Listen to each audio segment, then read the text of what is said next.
Hello. Hey, Coach, you got Georgia coming up. You know, you go from a tough road game, come back home, we face another good team. What do you expect out of your team going against Georgia? Well, they're very athletic, very well coached. So it's a good rivalry, and you know, an up-tempo game. So it's going to be a typical SEC game. It's going to be physical. Defense is going to be a priority, I think, for both teams. So, and both teams run the ball. So I think it'll be an exciting game. 28-2 run against South Carolina on the road. Is that good for the confidence of a young team? That's great for the confidence of a young team and a young coach. Yeah, I loved our intensity, and I loved us going out and attacking and holding on to that staying in that attack mode. So as long as we can do that and keep grinding it out and not letting up and just understanding of the importance, because anybody can come back and get back in the game. So I think once we were on a roll and in the flow of the game, I wanted to make sure that we continue that and continue to play to our ability. I think after the Stanford South Carolina game, maybe some people didn't give you guys a chance because they went, toe-to-toe to Stanford, and I know you weren't happy with that game. So what does it say about your team?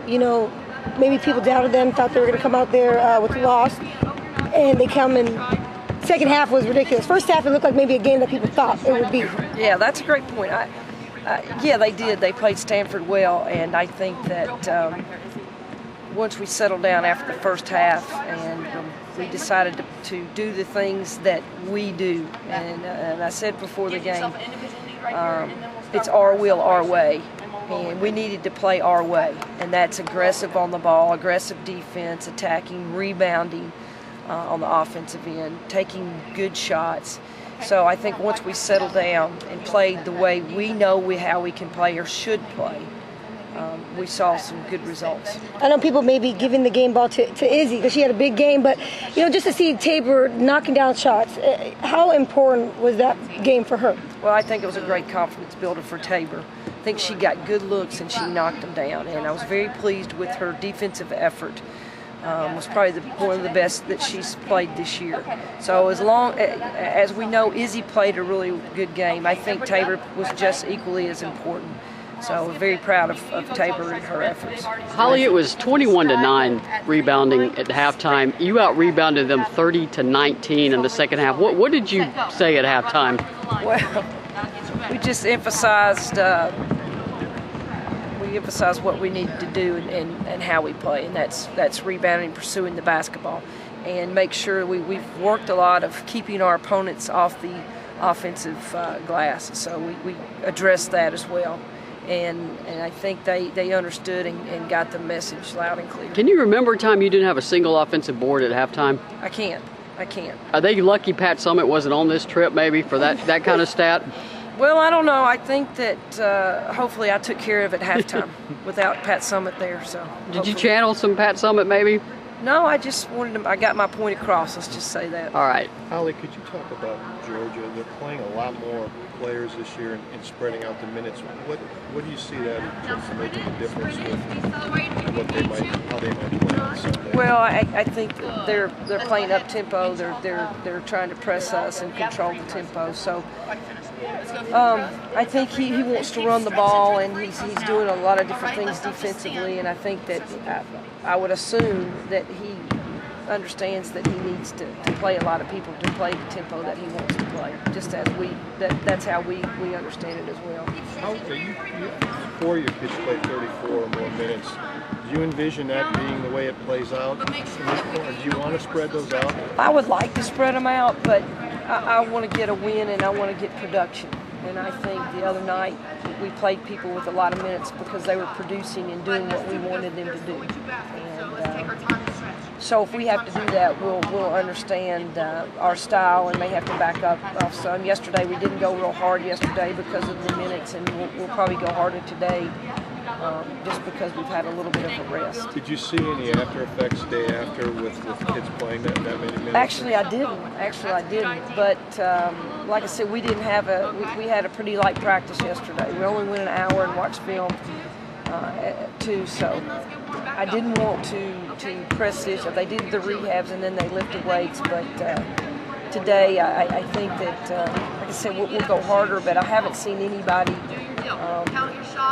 visiting the trainer more than usual. What is the difference you've seen in these last couple of games? How's their production stepped up quite a bit? Well, I think going into the SEC, I think after the Stanford game and the break that we had, I think we tried to get them to understand the sense of urgency and us getting back to playing the way we want to play. And I think Davison kicked it off, and then how we played Rutgers, and that just carried on over to South Carolina. And opening up the SEC conference, I think motivated us. It's a new season for us, and that's how we presented it. This is the second part of our season. The SEC is a new season for us. But Izzy specifically, what have you seen from her these last couple games that's allowed her to kind of well, step up? I think Izzy's been very consistent. I think that when she got hurt, that kind of dropped her off a little bit, and now she's back, I think, 100%.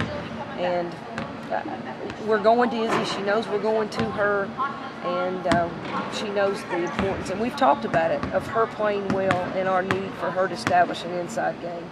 And when Bashar's playing the way she's playing, it allows Izzy to do probably a little bit more things as well. I think they both feed off each other, and that helps when you have two post players that are playing the way they both are playing. Can you talk about the dimension of her game?